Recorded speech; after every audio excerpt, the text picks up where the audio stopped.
ओम नमो भगवते वासुदेवाय। ओम नमो भगवते वासुदेवाय। ओम नमो भगवते वासुदेवाय। ओम नमो भगवते वासुदेवाय। नारायणं नमस्कृत्य नरं चैव नरोत्तमं देवीं सरस्वतीं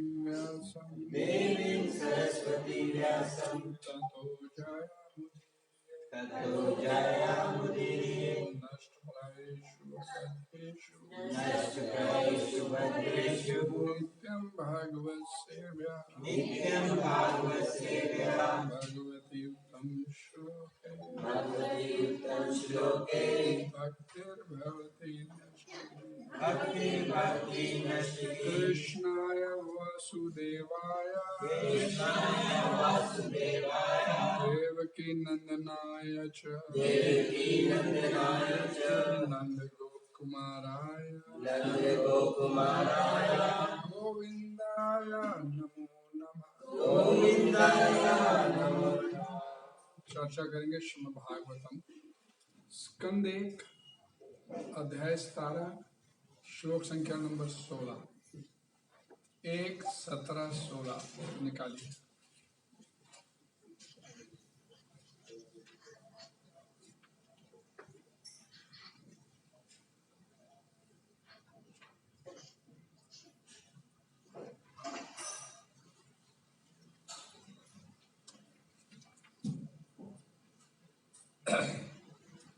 राग्यो हि परमो धर्मा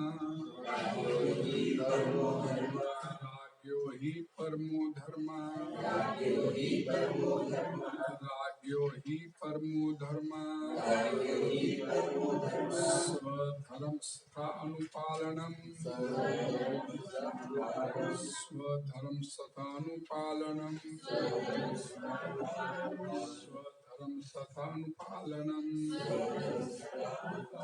शास्त्र अन्यान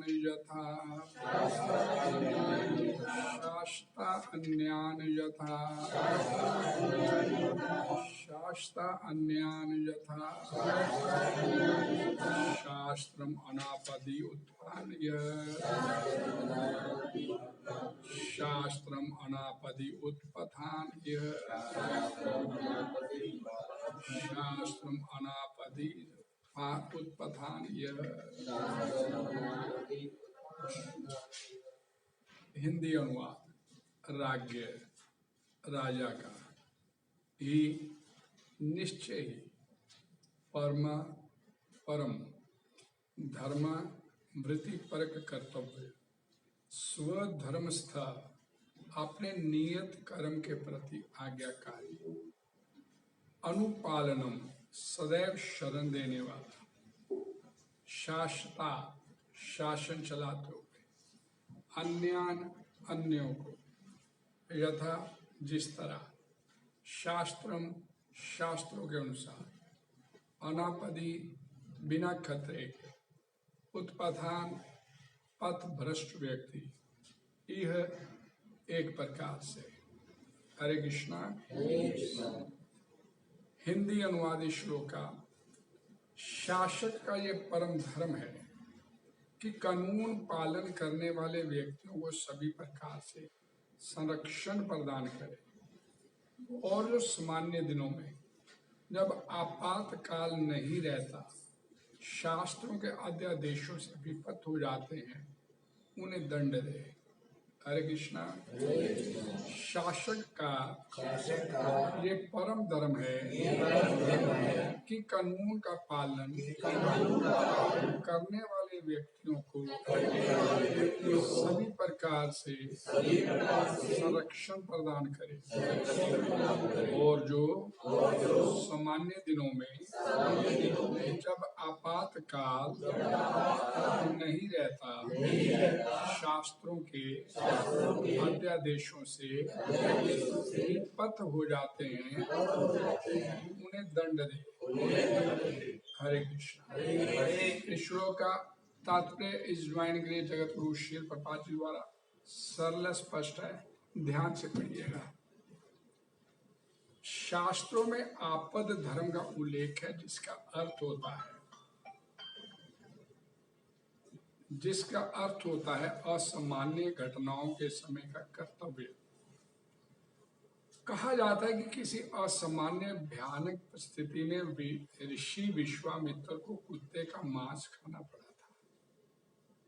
आपातकाल में मनुष्य को किसी भी पशु का मांस खाने की छूट दी जा सकती है, लेकिन इसका अर्थ ये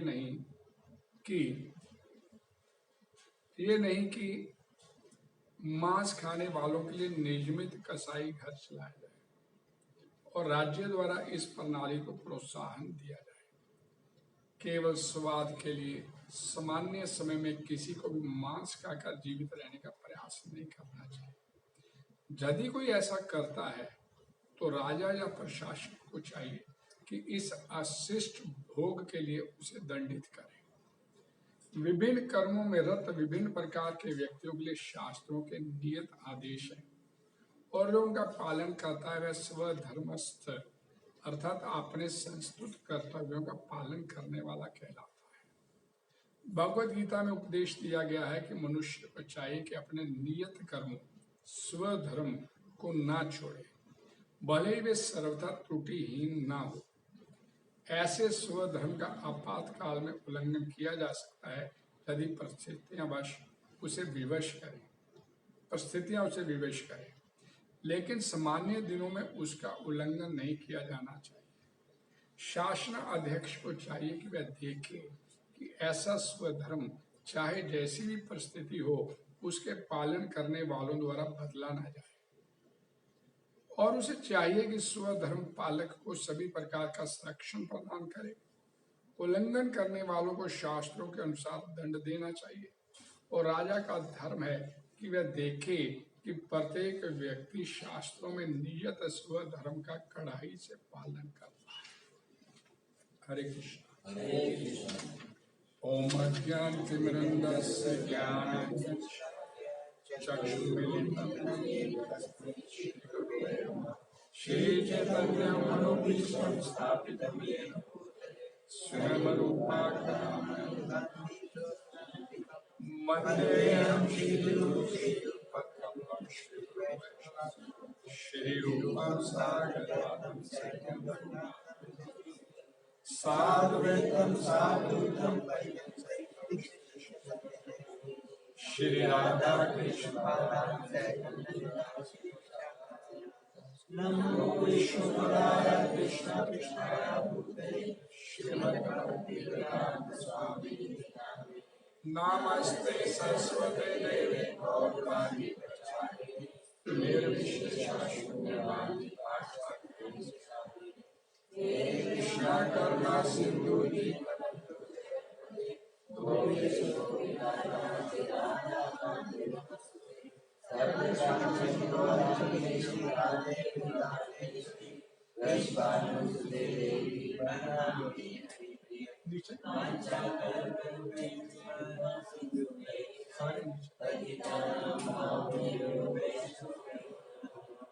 जय श्री कृष्ण चैतन्य प्रभु श्री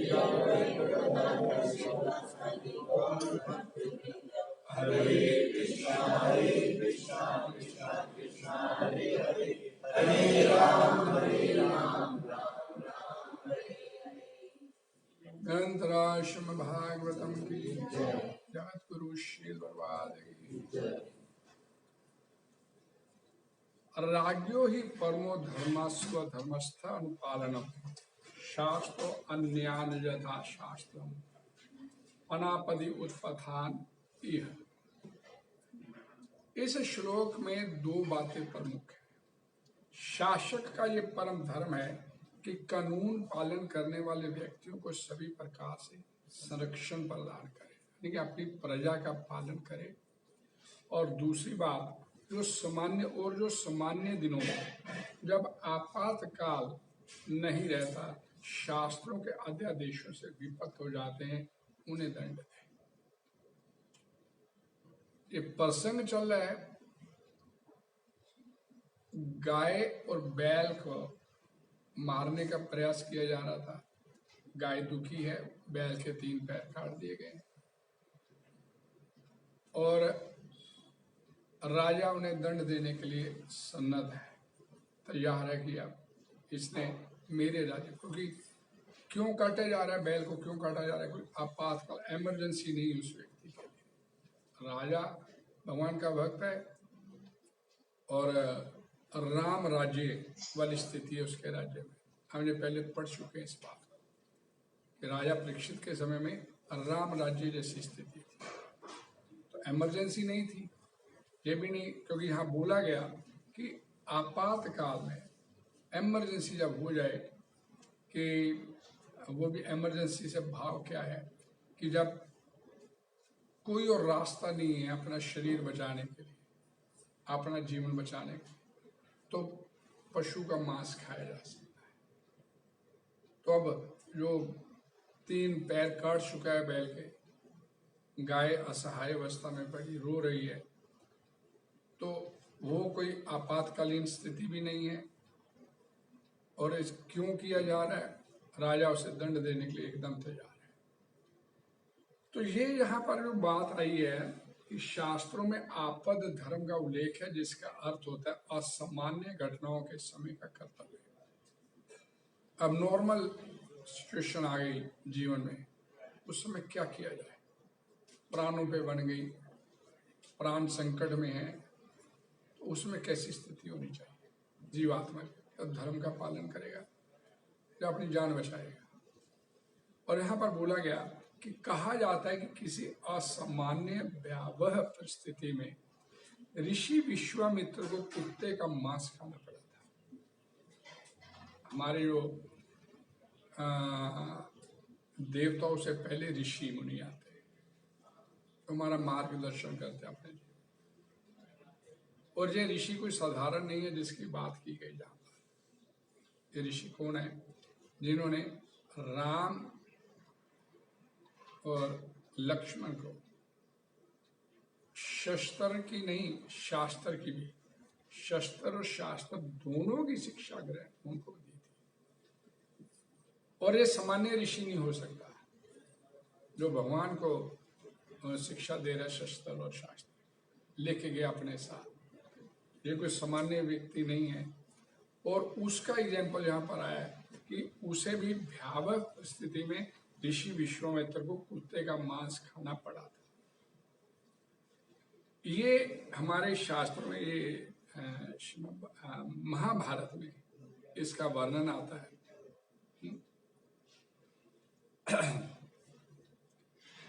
कि महाभारत के शांति पर्व में इसका वर्णन आता है कि जिसमें ऋषि विश्वामित्र के सामने ऐसी स्थिति उत्पन्न हो गई। और ये इस घटना का वर्णन कौन कर रहा है? 12 महाजनों में से एक महाजन है भीष्म पितामह। और ये इस घटना का वर्णन किया गया महाभारत में कि भीष्म पितामह जब ज्ञान देते हैं भगवान श्री कृष्ण के कहने पे महाराज युधिष्ठिर को, जब युधिष्ठिर महाराज को ये लगा कि मेरी वजह से इतना बड़ा नरसंहार हो गया, कत्लेआम हो गया, इतना इससे बड़ा युद्ध तो अब तक भी हुआ ही नहीं था, 18 अक्षौणी सेना जिसमें मार दी गई, वो मेरी वजह से, वो मेरे को राज्य लेने के लिए, मैंने राज्य लेने के लिए इतना बड़ा नरसंहार करा दिया। अपने आप को इसका दोषी मानते थे। तो उस समय भगवान श्री कृष्ण ने युधिष्ठिर महाराज को ज्ञान नहीं दिया, जबकि पहले अर्जुन को दिया था उन्होंने। युधिष्ठिर महाराज जब अज्ञानता में आए तो उसे भीष्म पितामह के पास लेके गए। तो भीष्म पितामह यहाँ पर एक ज्ञान देते हुए इस बात का वर्णन करते हैं कि जब असामान्य परिस्थितियां आ जाए जीवन में, कोई इमरजेंसी आ गई, भाई कोई रास्ता ही नहीं आपके पास, तो उसमें कैसे मतलब उसका जीवन निर्वाह कैसे होना चाहिए। तो ये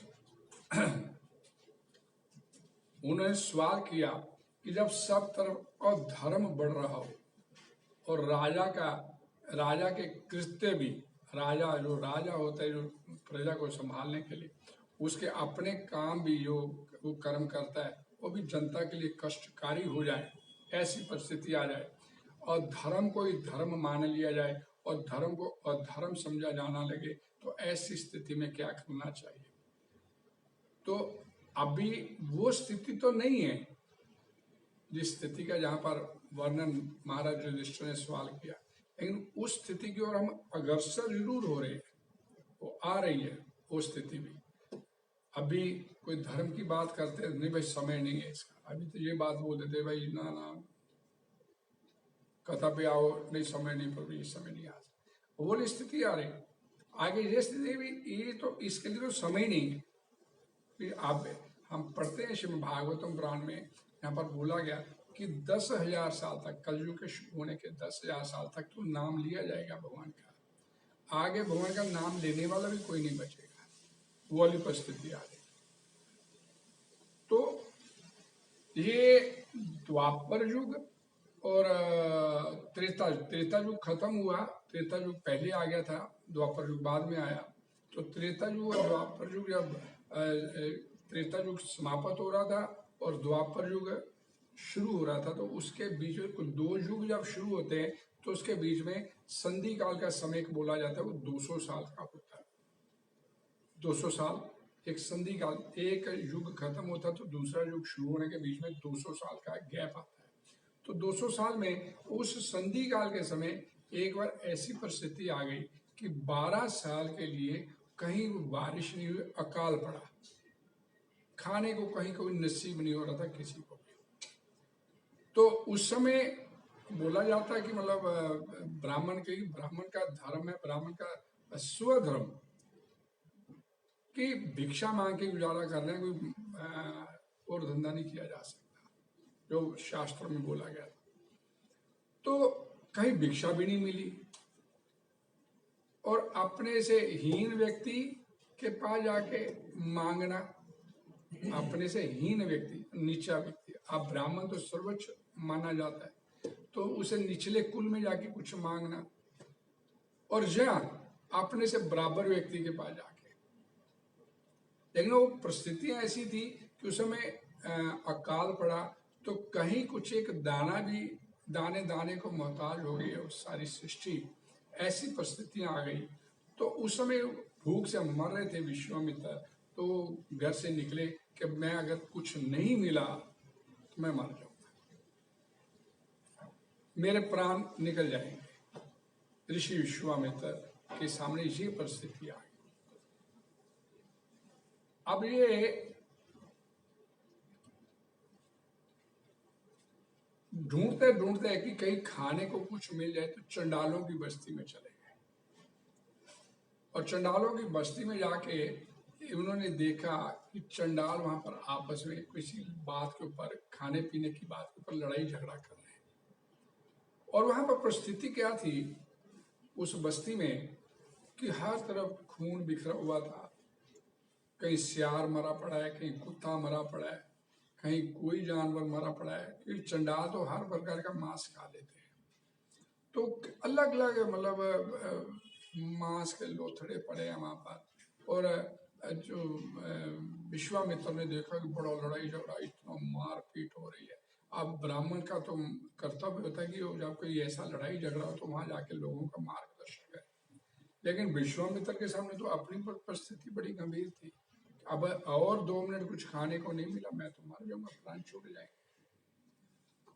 तो उन्होंने लड़ाई झगड़ा होने दिया, अपने धर्म से च्युत हुए थोड़ा सा, और इधर उधर धक्का जाकी की। तो एक घर के अंदर उनको लगा कि एक कुत्ता मरा पड़ा है, और कुत्ता मरा कैसे पड़ा कि उसका आधा सारा भाग तो खा चुका है कोई, वो जो चंडाल थे खा चुके हुए, एक टांग उसकी पड़ी हुई कुत्ते की अलग से। इस टांग को ही खाना पड़े, तो उन्होंने उस घर में चोरी करने के लिए उस घर में धीरे से प्रवेश किया। तो चंडाल जो उस घर का मालिक था वो अंदर लेटा हुआ था। अब उससे थोड़ी सी आहट हुई किसी के आने की, कौन है, अंदर से गर्जाली आवाज से पूछा। तो उन्होंने बोला मैं ऋषि विश्वामित्र।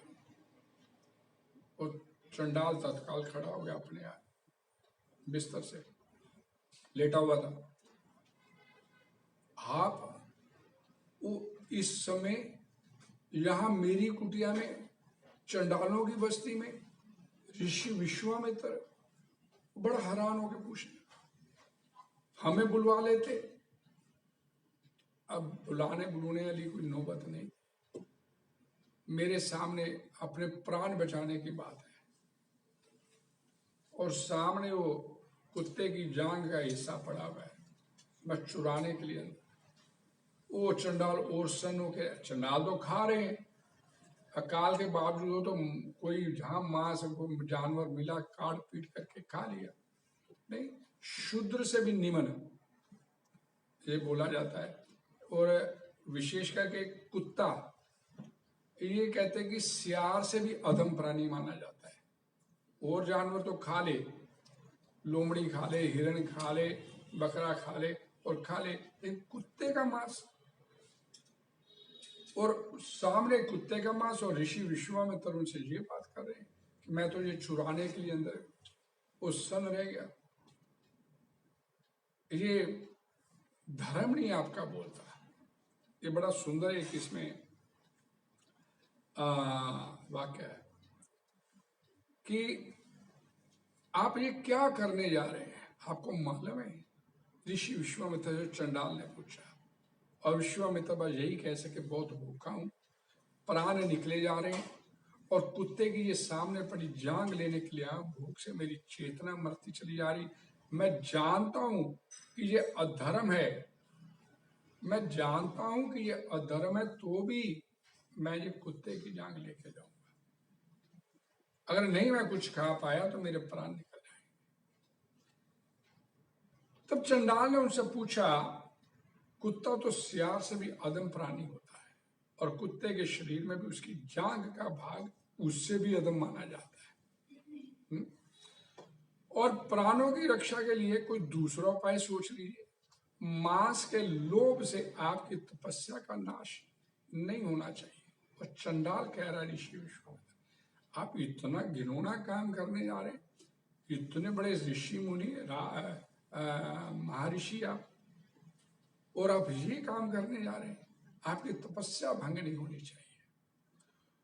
धर्म का त्याग मत कीजिए, क्योंकि आप धर्मात्माओं में श्रेष्ठ समझे जाते हैं, और आप ही से तो बाकी का समाज मार्गदर्शन प्राप्त करता है, और आप ही ऐसा काम करने जा रहे हैं।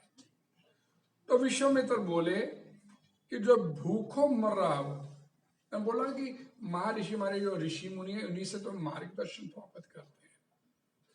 तो विश्वामित्र ने भूखों मर रहा है, उसे पहले अपने प्राण की रक्षा करनी चाहिए, और जैसे भी वो कर सके किसी भी विधि से उन्होंने चंडाल को आश्वासन दिया, मैं फिर से, अगर प्राण बचे रहे मेरे, अगर प्राण बचे रहे तो मैं फिर से तपस्या और विद्या से खुद को सबल कर लूंगा। लेकिन इससे पहले मुझे जीवित तो रहना पड़ेगा। अगर मैं प्राण ही छूट गए तो मैं अपने जीवन में कर क्या पाऊंगा?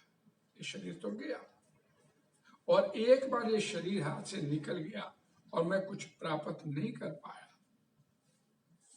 तो मेरा ये जीवन बेकार हो जाएगा। चंडाल ने फिर विश्वामित्र को कहा कि इसे खाकर आप बहुत दिनों तक जीवित नहीं रह पाओगे। ये लंबा थोड़ा कि आपको इतना कि भोजन के आप फिर भी जीवित रहोगे ज्यादा देर। ब्राह्मण, क्षत्रिय और वैश्य के लिए 5 नाखूनों वाले 5 प्रकार के प्राणी आपातकाल में खाने योग्य बताएंगे। शास्त्र को मानते हैं तो इस मांस को खाने का इच्छा आप मन से निकाल दीजिए, अपनी तपस्या भंग नहीं कीजिए। विश्वामित्र ने फिर कहा कि महर्षि अगस्त्य ने वातप्पी असुर को खा लिया था, लेकिन ये तो कुत्ता है, वो तो मनुष्य था, ये कुत्ता है, क्यों? उससे भी अधम प्राणी। चंडाल कितनी दिमाग की बात कर रहा है ऋषि विश्वामित्र से। तर्क वितर्क लंबा चला, आखिरकार विश्वामित्र बोले, कुत्ता हो मृग हो, दोनों ही पशु और मेरे लिए समान है। मैं कुत्ते की जांग अवश्य खाऊंगा। अगर उपवास करके मैंने अपने प्राण दे दिए तो मरने के बाद क्या होगा हो सकता है कि इस मांस के खाने से मेरे पुण्य कर्म समाप्त हो जाए। ऋषि विश्वामित्र बोले, लेकिन अगर मैं जीवित रहा तो पुण्य कर्म फिर संचित कर लूंगा, लेकिन एक बार ये शरीर छूट गया तो मेरा काम खत्म। भीष्म पितामह ने युधिष्ठिर महाराज से कहा, ध्यान से सुनिए, विश्वामित्र वे मांस का टुकड़ा ले गए। खाने से पहले उन्होंने उस टुकड़े को, मांस के टुकड़े को अपने भाव से देवताओं को अर्पित किया, पितरों को अर्पित किया। जैसे उन्होंने अग्नि के द्वारा मांस का टुकड़ा देवताओं को चढ़ाया और इंद्र ने सभी प्रजा को जीवन दान देते हुए तुरंत वहां पर वर्षा इत्यादि कर दिया। अब वो ऋषि कोई साधारण नहीं है और उसे ज्ञान भी है, और फिर उसे मांस का टुकड़ा ले लिया तो उसको खाने का तरीका भी उसको मालूम है कि पहले मैं देवताओं को, पितरों को अर्पित करूंगा, उसके बाद मैं उसे ग्रहण करूंगा।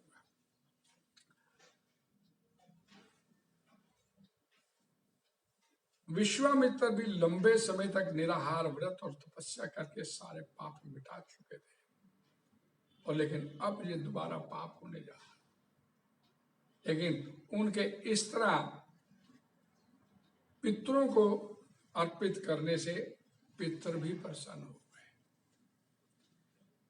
और उन्होंने बाद में खूब तपस्या करके अपने जीवन में सिद्धि प्राप्त की।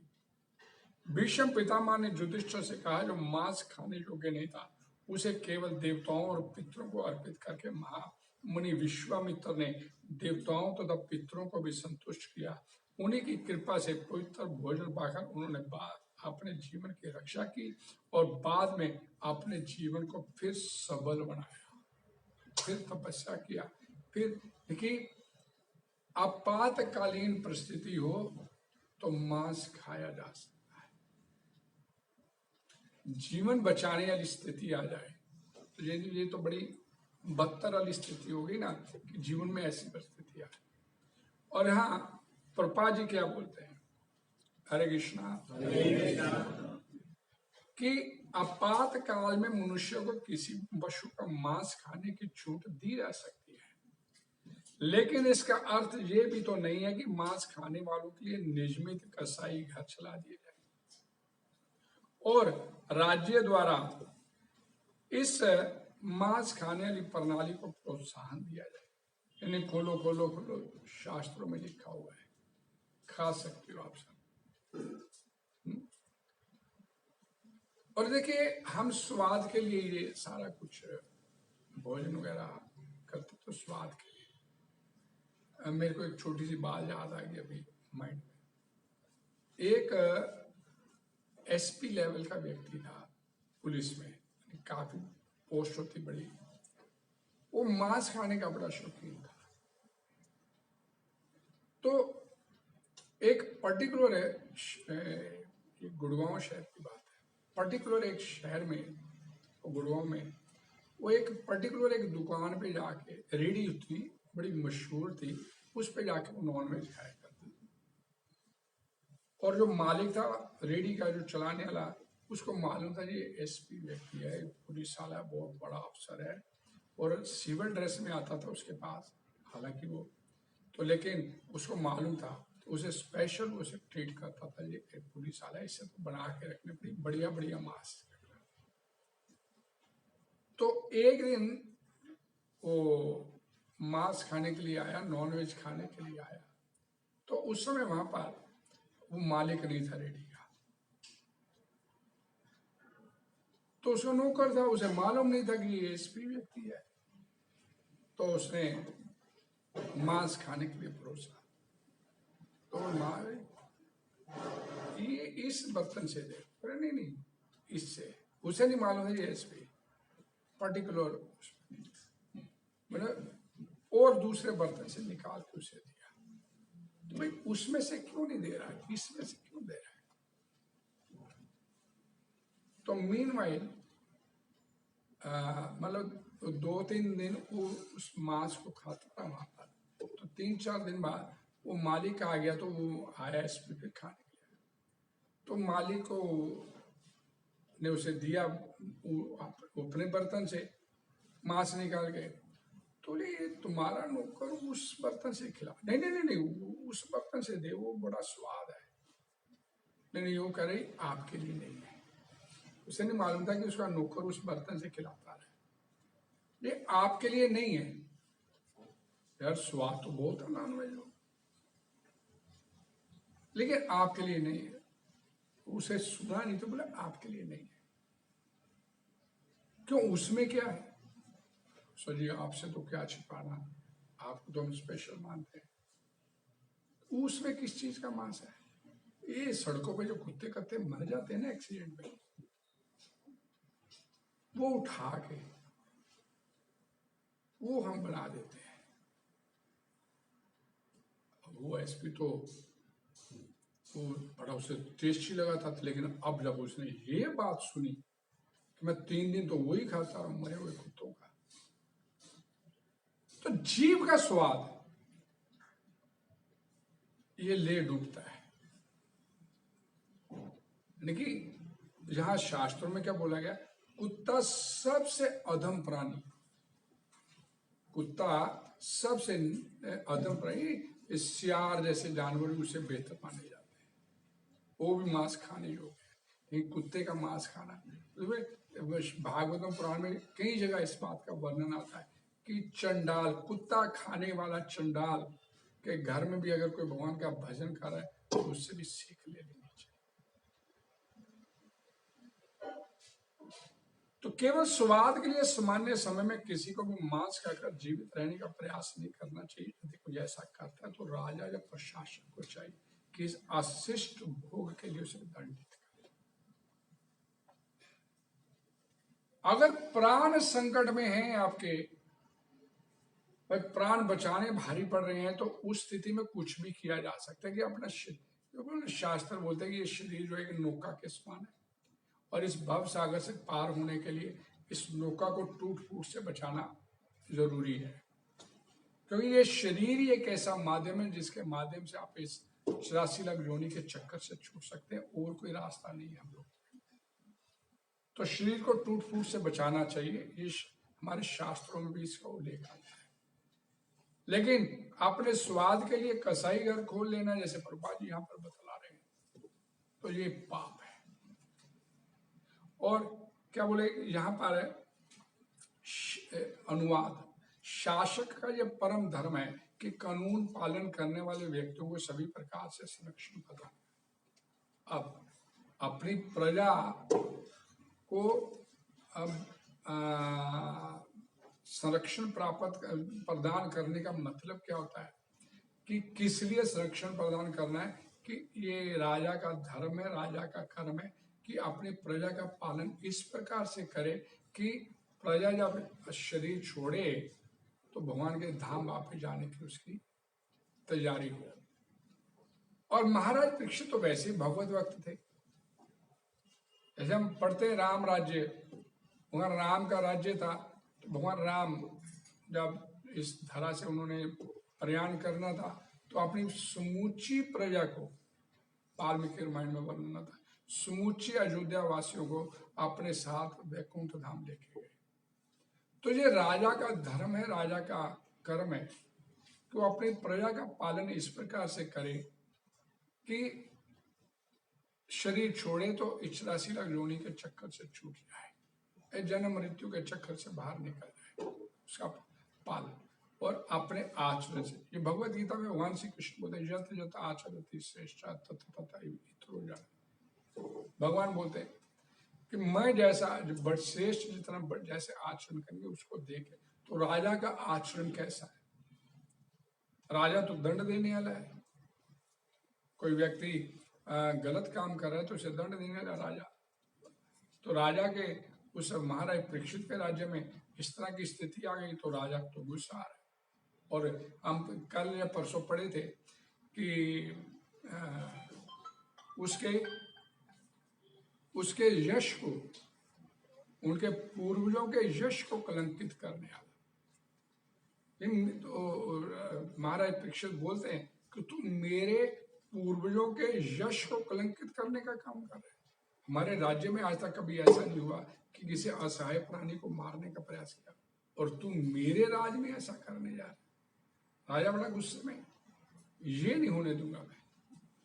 और यहाँ आज की परिस्थितियां, ये कलयुग है अब, और फिर द्वापर युग था, और भगवान ने धर्म की स्थापना करते हुए महाराज युधिष्ठिर को बिठाया, और महाराज युधिष्ठिर के आगे उत्तराधिकारी बने महाराज परीक्षित। और महाराज परीक्षित नहीं चाहते कि उसके राज में ऐसा कुछ हो जाए। और जबकि आज की स्थिति के हम प्रपात जी इसका आकलन कर रहे हैं कि उसके महाराज परीक्षित के समय का और अपने समय का। जैसे कि अब हर एक मोड़ पे आपको एक नॉनवेज की दुकान मिल जाएगी, खुली मिलेगी, और इसके लिए कोई मतलब कि हर प्रकार की छूट है। आपने नॉनवेज का बिजनेस करना है, दुकान खोलनी तो जो खोल रही, गवर्नमेंट आपको लाइसेंस दे रही, गवर्नमेंट आपको शराब का भी लाइसेंस, ठेका खोलने का भी लाइसेंस दे रही। तो 4 पाप हमारे शास्त्रों में बताए गए, जिसके ऊपर महाराज परीक्षित बड़ा सख्त स्टैंड लिया, जिन्होंने कि मेरा कल ही बोला कि मेरा आने का समय हो गया, अब तो मेरे को तो आना है इस राज में, और ये विधि का विधान है, आप इसमें दखलंदाजी नहीं कीजिए। महाराज परीक्षित को बोला उसने कली ने, तो आप इसमें देखते मेरे राज्य में नहीं तू आ सकता, लेकिन विधि के विधान को आप क्यों रोक सकते हैं, कैसे रोक लेंगे? ठीक है, और विधि का विधान है तो मैं तुम्हारे को अपने राज्य में अलाउ करता हूं। ये 4 स्थान, वैश्यावृत्ति होती हो, नॉनवेज चलता हो, शराब और जुआ, ये 4 स्थान में तू रह सकता है। तो राजा परीक्षित को कली बोलते हैं, भाई ये 4 स्थान तो आपके राज्य में नहीं है, आपकी कोई वैश्यवृत्ति नहीं हो रही आपके राज्य में, आपके कोई नशा का काम नहीं हो रहा, कोई आपके नॉनवेज का काम नहीं हो रहा, किसी प्रकार का कोई पापाचार हो ही नहीं रहा आपके राज्य। आपके राज्य यानी कि वो कैसा राज था, वो राज कैसा है कि आपके राज्य में ये पापाचार हो ही नहीं रहा, तो मैं कहाँ रहूंगा? और आना भी मैंने है, अब कलियुग का आने का समय हो गया, मेरे को आना है। लेकिन राजा कितना सख्त है कि मेरे टाइम में नहीं तू आ सकता, मैं नहीं अलो करूंगा। और अब मौजूदा यहाँ प्रभा जी इसकी तुलना कर रहे हैं कि अब तो हर चौराहे पे आपको एक ठेका भी मिल जाएगा और नॉनवेज वाली दुकान भी मिल जाएगी, होटल भी मिल जाएंगे जिनको स्पेशल लाइसेंस दिया जाता है, नॉनवेज भी सर्व करो, ये आपने दारू भी सर्व। विभिन्न कर्मों में रत विभिन्न प्रकार के व्यक्तियों के लिए शास्त्रों के नियत आदेश हैं, और जो उनका पालन करता है वह स्वधर्मस्थ अर्थात अपने संस्तुत कर्तव्यों का पालन करने वाला कहलाता है। एक होता है स्वधर्म और एक होता है परधर्म। स्वधर्म क्या है, स्वधर्म किसे बोलते हैं और परधर्म किसे बोलते हैं? स्वधर्म आत्मा का धर्म क्या है, मेरा धर्म क्या है वास्तविक, और एक होता प्रकृति और शरीर के लिए किया जाने वाला धर्म। एक शरीर और प्रकृति के लिए किया जाने वाला धर्म, और एक सामने आगे अरे वो सामने एक स्वधर्म। श्रीमद आप अपने साथ भगवत गीता लेके आते, जो लेके आते हाथ खड़ा करेंगे, लेके आते। मैंने बोला हुआ है कि आपके साथ भागवतम पुराण और भगवत गीता दोनों ग्रंथ आपके पास होने चाहिए। और यहाँ प्रभुपाद जी जब बोलते हैं कि वह स्वधर्मस्थ अर्थात अपने संस्तुत कर्तव्यों का पालन करने वाला कहलाता है। भगवत गीता 18:48 में उपदेश दिया गया है कि मनुष्य को चाहिए कि अपने नियत कर्मों स्वधर्म को ना छोड़े, भले ही वे सर्वथा त्रुटिहीन ना हो। और ऐसे स्वधर्म का आपातकाल में उल्लंघन किया जा सकता है यदि परिस्थितियां उसे विवश है। ये बात प्रभुपाद जी ने पहले तात्पर्य में बोल दिया कि विश्वामित्र का धर्म क्या था, चातुर्वर्ण्यम मया सृष्टम गुण कर्म विभाग। अब ब्राह्मण है वो, ब्राह्मण का धर्म क्या है, ब्राह्मण का कर्म क्या है, ये भगवद गीता 18:48 निकाल दिया। हरे कृष्णा हरे राम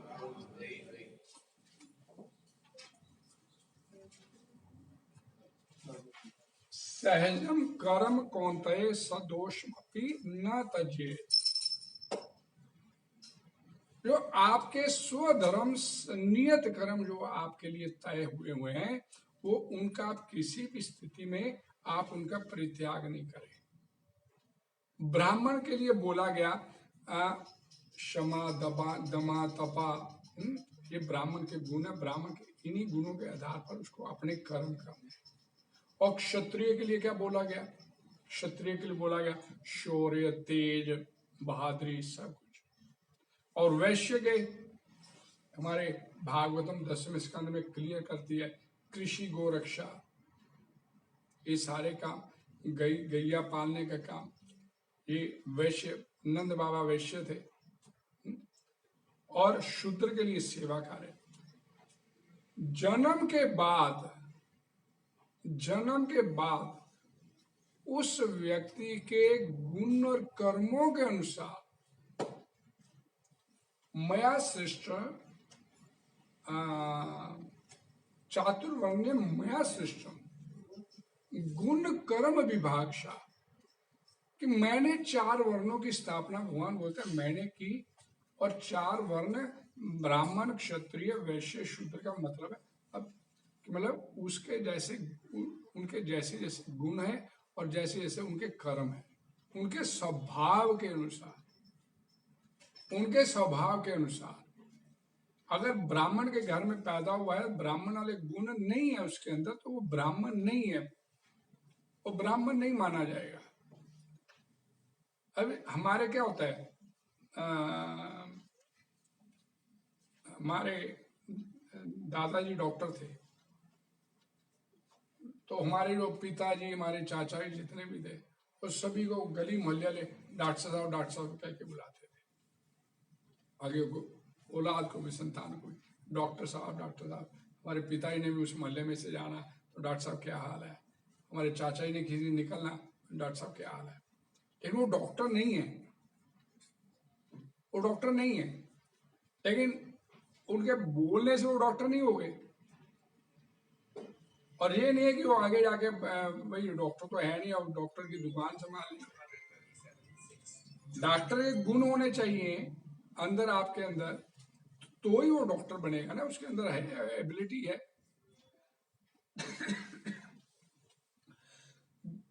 जन्म के बाद शास्त्रों ने पूर्व के गुण और कर्मों के अनुसार जिस वर्ण के लिए जिन कर्मों की आज्ञा दी, वे शास्त्र नियत कर्म भी सहज कर्म कहलाते हैं।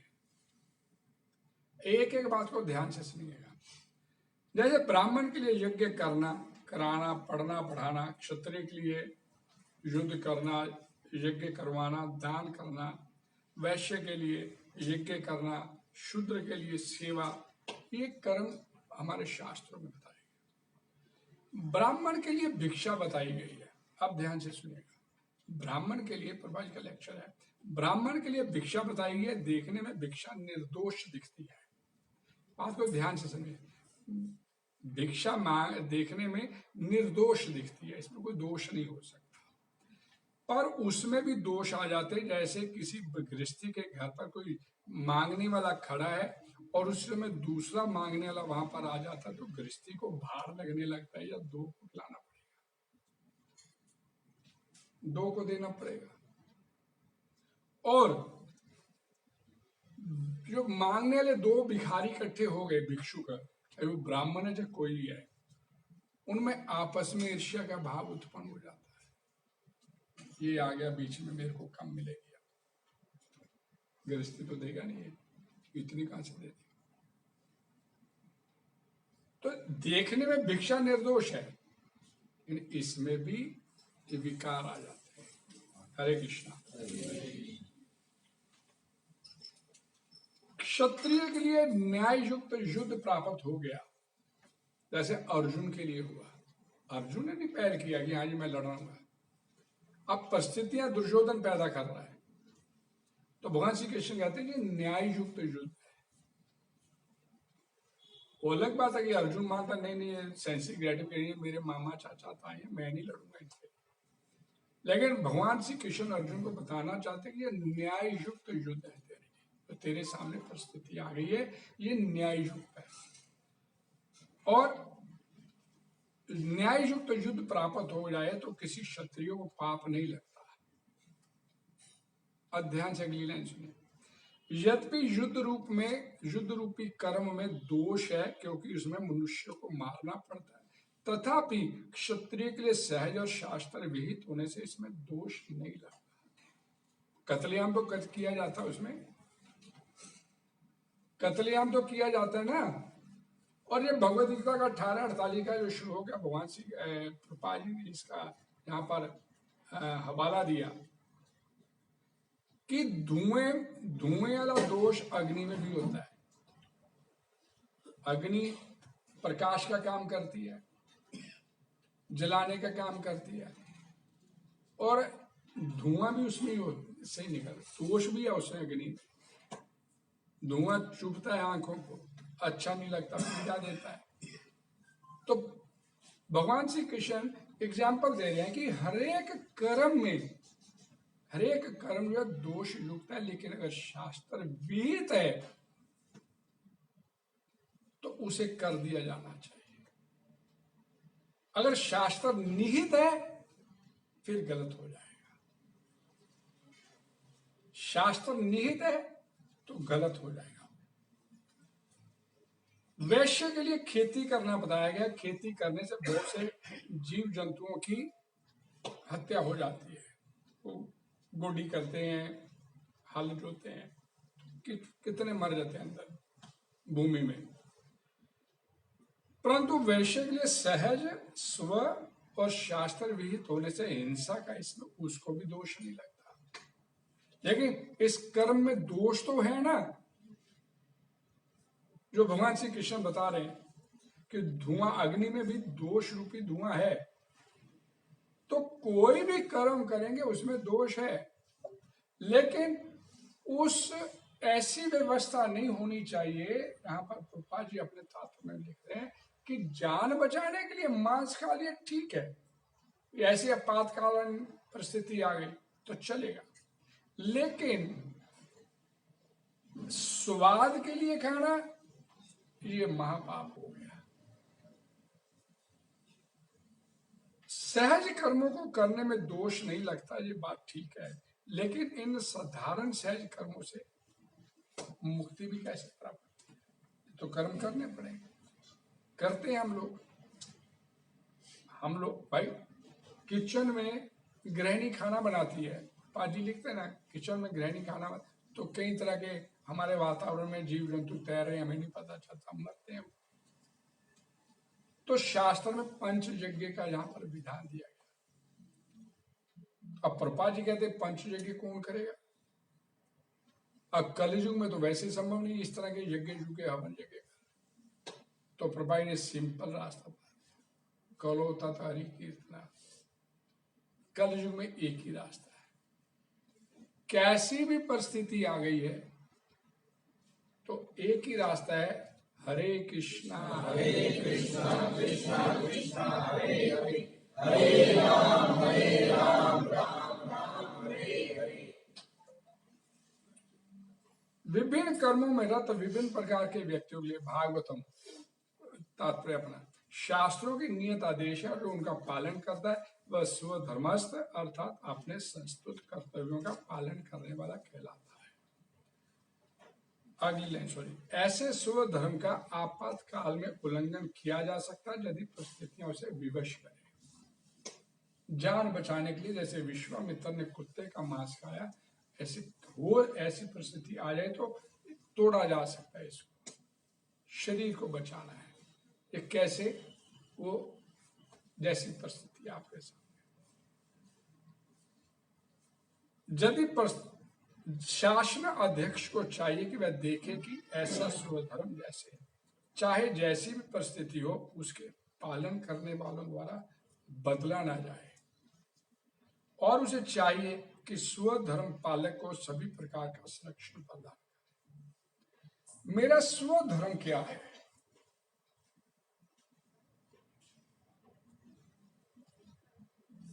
भगवान की तरफ चलना। आत्मा परमात्मा का अंश है, और शरीर जो हमारे को प्रदान दिया गया, मेरे को, मैं आत्मा हूं, तो मेरे को ये शरीर जो बॉडी दी गई है, ये प्रकृति का अंश है। ये शरीर आपको जो मिला हुआ है, ये प्रकृति देती है आपको शरीर, ये माया से मिलता है और ये संसार से मिलता है। एक ही बात है, इसे माया बोल दीजिए, संसार बोल दीजिए, इसे प्रकृति बोल दीजिए, एक ही बात है। लेकिन ये शरीर जो है, ये माया से निर्मित है। भगवत गीता में भगवान श्री कृष्ण खुद बोलते इस बात को, ब्राह्मण सर्वभूतानि यंतरूढ़ानि माया। माया से निर्मित शरीर के अंदर मैं एक स्वार की भांति बैठा हूं। जीव आत्मा जैसे इच्छा करता है वैसे उसको घुमा रहा, भ्रमण, ब्राह्मण उसे भ्रमण करवा रहा हूं। जीव इच्छा करता है भगवान की तरफ चलने की, तो भगवान उसके लिए 10 रास्ते खोल देता है। जीव इच्छा करता है संसार की तरफ चलने की, तो भगवान उसके लिए उसके 10 रास्ते क्यों खोल देता भाई संसार की तरफ चलने? इसलिए खोलता भगवान कि कर्मण्येवाधिकार रस्ते महाफलेश्वर, मैंने तेरे को कर्म करने की आजादी दिया, फ्रीडम टू वर्क, और तेरी इच्छा है। अब भगवान आंख की भ्रुकुटी हिलाएंगे तो सारे वैकुंठ धाम जा सकते हैं। प्रहलाद महाराज बोलते हैं भगवान जी, आप सभी को नरसिंह से प्राप्त, इस सभी को ले जाओ ना वैकुंठ धाम। क्यों ये सड़ मर रहे हैं यहाँ पर? क्यों हम लोग इस संसार में बैठे हुए हैं? आप सभी को ले जाओ। आप तो ले जा सकते हो, समर्थ हो, और मैं तो लेके जाना चाहता हूं। आगे चलने वाले भी तो तैयार हो, आगे चलने वाले भी तो तैयार हो, और चलने के लिए ये शरीर छोड़ना पड़ेगा। पहले तो छोड़ो, पूछो कौन कौन तैयार है। ये सिंबॉलिक कथा आती है हमारे उसमें। वो पहले सारे तैयार हैं, पहले ये बात क्या बिच्छो भाई, वो भगवान ने वैकुंठ का दरवाजा खोल दिया, आजो आजो आजो, चलो चलो, फ्री एंट्री है, चलो। चल तो पड़ता पहला व्यक्ति। अगले महीने बेटी की शादी रखी, चल तो पड़ता, ये लेंटर पड़ने वाला मकान का, ये होते। अब भगवान कहते हैं मैं तो तैयार हूं ले जाने के लिए, चलने वाले भी तो तैयार हो ना। और प्रहलाद महाराज को एक भी व्यक्ति नहीं मिला, चलो ले चलो मैं किसी को वैकुंठ जाने के लिए। और हम भगवान चाहे तो ले जा सकते, भगवान तो सब कुछ कर सकते। भगवान ने आपको फ्रीडम टू वर्क दिया। अगर भगवान ऐसे हाथ घुमाएंगे तो सारे तैयार, तो लेकिन भगवान आप उसमें तो दखलंदाजी होगी भगवान की, आपके फ्रीडम टू वर्क में, तो वो दखलंदाजी नहीं करते। वो तो परिस्थितियां ऐसी पैदा कर देते कि आपको जता दे, आपको पता चल जाए, अनुभूति हो जाए इस बात कि संसार में कदम कदम पे संसार में आपको सड़ने मरने के अलावा और कुछ नहीं मिलने वाला, सिवाय दुखों के इस संसार में कुछ है नहीं है। और लेकिन उसके बाद भी ये सारी अनुभूतियां हम कर रहे हैं इस संसार में। सभी का अपना अपना अनुभव है इस संसार में बैठे हैं कि सब व्यक्ति, कोई व्यक्ति ये नहीं कह सकता दुख मेरे पास दुख नहीं है, लेकिन इसके बावजूद भी भगवान की तरफ चलने के लिए तैयार। मैंने भी आप लोगों को बोला कि शरीर छोड़ना पड़ेगा, और भागवतम बोलती है कि एक श्लोक आता है श्रीमद् भागवतम पुराण में, अहोमयसी, जंतो जीविताशा भवा। भीम अपवर्जित पिंडम आदते यथा गृह पालवत। इसका अर्थ क्या है कि हम प्राणियों के अंदर जीने की कितनी लालसा है, अहम ही ऐसी कितनी प्रबल इच्छा है कि मरना नहीं हम चाहते, इतनी कि अपने सम्मान की बलि देकर भी अपनी जो हमारी सेल्फ रिस्पेक्ट है उसको भी त्याग देते हैं, उसको भी छोड़ देते हैं। जिंदा रहना चाहिए बस, इसलिए नहीं कि भजन करेंगे और बाहर निकल जाएंगे, इसलिए सड़ने मरने के लिए। और ये श्लोक श्रीमद् भागवतम पुराण में धृतराष्ट्र को बोला गया, वो हम लोगों का रिप्रेजेंटेटिव है। धृतराष्ट्र 100 पुत्र, अपनी औलाद उसकी 100 पुत्र मार गई, एक पुत्र नहीं, और सारे बलिष्ठ बलवान पकड़े, और एक नहीं 100 पुत्र मार दिए उसको। इसके बावजूद और मारे किसने, देखिए कि भीम ने दुशासन की छाती फाड़ के लहू पी के दिखाया, कितना मतलब उसे कत्ल करने का तरीका था उसका, कि उसका खून पी रहा है। और वही धृतराष्ट्र जिसके पुत्र की ऐसी हत्या की गई हो, अब वही धृतराष्ट्र जिंदा रहने के लिए उसी भीम के टुकड़ों पर पल रहा है। भीम अपरिचितम पिंडम आदते गृहथा गृह पालवा, और कुत्ते की भांति जीवन जीने के लिए मजबूर है। तो भी जान तो बात, मेरी तो भाई मर गई पुत्र, अब क्या करें, क्या लेना हमने मेरे पुत्र। हम हमारी स्थिति भी वही है, घर से एक प्राणी चला गया ना, 10 दिन, 1 महीना, 2 महीने, 6 महीने बड़ा करेंगे, अब फिर वही हुआ मर गया जी, क्या करें हम उसके साथ मर गए। ये हमारी स्थिति है, हम भी धृतराष्ट्र के उसको कर रहे हैं। जिसके बच्चे का, संतान का खून पिया हो भीम ने, मारा हो इतनी, और दुर्योधन की जंगा को तोड़ के उसने दिखाए, और वही धृतराष्ट्र अपने जीवित रहने के लिए उन्हीं पांडवों के टुकड़ों पर पड़ रहा है। उसे जरा भी शर्म नहीं आ रही कि मैंने इन पांडवों के टुकड़ों पर पड़ा, जिनकी बहू को मैंने नगन करने के लिए मैंने रोकने का प्रयास किया। अपनी सेल्फ रिस्पेक्ट की भी बलि देकर भी हम जीने के लिए, चलो यार जी तो रहे हैं। ये हमारी स्थिति है।